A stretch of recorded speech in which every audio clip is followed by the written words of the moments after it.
Hello guys, welcome to my YouTube channel grow up.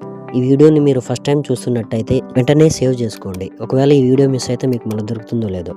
ఒకప్పుడు మనకి ఏమైనా వస్తువులు కావాలన్నా, ఏమైనా సరుకులు కావాలన్నా బయట అంగడికో లేదా దుకాణంకో వెళ్ళి తీసుకునేవాళ్ళం. కానీ ఈ రోజుల్లో టెక్నాలజీ చాలా మారిపోయింది. ఇంటి దగ్గరికి హోమ్ డెలివరీ అని పేరు చెప్పేసి వస్తున్నాయి. మొబైల్లోని షాపింగ్ యాప్స్ రకరకాల పేర్లతోటి వచ్చేస్తున్నాయి. ఈ రోజుల్లో 90% ఆఫ్ పీపుల్స్ కి షాపింగ్ యాప్స్ అంటే ఏంటో తెలిసే ఉండిద్ది. అండ్ వాళ్ళు డైలీ వాళ్ళ లైఫ్ లో యూజ్ చేస్తూనే ఉంటారు. ఒక ఇంటి గ్యారేజ్ లో స్టార్ట్ అయ్యి వరల్డ్స్ టాప్ మోస్ట్ కంపెనీగా ఎదిగింది అమెజాన్ కంపెనీ. అసలు ఏంటి ఈ అమెజాన్ కంపెనీ? ఒక ఇంటి గ్యారేజ్ నుంచి టాప్ మోస్ట్ కంపెనీగా ఎదగడానికి అండ్ ఆ కంపెనీ మీద అందరికీ నమ్మకం రావడానికి ఏంటి ముఖ్య కారణం?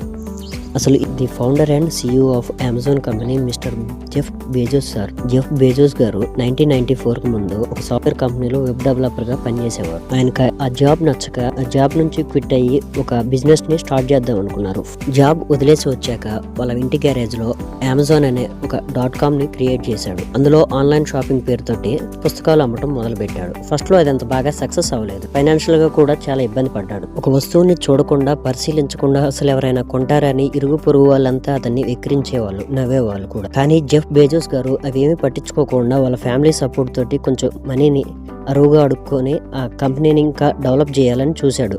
అందుకోసం ముగ్గురు వెబ్ డెవలపర్లని జాబ్లోకి రిక్రూట్ చేసుకున్నాడు. వాళ్ళ ద్వారా వెబ్ ని డెవలప్ చేసుకున్నాడు. వెబ్ డెవలప్ చేసిన కొన్ని రోజులకి ఆర్డర్లు రావడం మొదలు పెట్టాయి. ఉదయం అంతా ఆర్డర్లు తీసుకొని సాయంత్రం కల్లా ఆ బుక్స్ ఎక్కడున్నా కలెక్ట్ చేసుకొని మళ్ళీ నైట్ కి ప్యాక్ చేసి ఎర్లీ మార్నింగ్ పోస్ట్ ఆఫీస్ లో ఇచ్చి పోస్ట్ చేపించేవాడు. ఇక్కడ జెఫ్ బెజోస్ గారి నుంచి మనం నేర్చుకోవాల్సింది ఒకటి ఉంది: హార్డ్ వర్క్. పగలు రాత్రి ఆయన లెక్క హార్డ్ వర్క్ చేస్తే ఎవరైనా ఎప్పుడైనా ఎలా అయినా సక్సెస్ అవుతారు. మీ సక్సెస్ ని ఎవరూ ఆపలేరు. Do hard work until your success. అలా పగలు రాత్రి కష్టపడుతూ ఆయన ఎదిగాడు. కొన్నాళ్ళ తర్వాత ఆయన పుస్తకాలతో పాటు సీడీలు, బొమ్మలు, కొన్ని వస్తువులు అమ్మటం మొదలు పెట్టారు. వాటికి కూడా వ్యూస్ ఆఫ్ రెస్పాన్స్ వచ్చింది. 1997 లో అమెజాన్ కంపెనీ స్టాక్ మార్కెట్ లో లిస్ట్ అయ్యింది. దెబ్బకు దిశ మారిపోయింది. 1997 స్టాక్ మార్కెట్ జాబితాలో చేరే సమయానికి అమెజాన్ కంపెనీ వాల్యూ $18.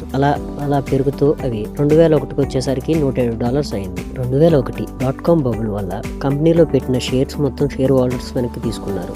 $107 ఉన్న కంపెనీ ప్రైస్ ఒక్కసారిగా $7 పడిపోయింది.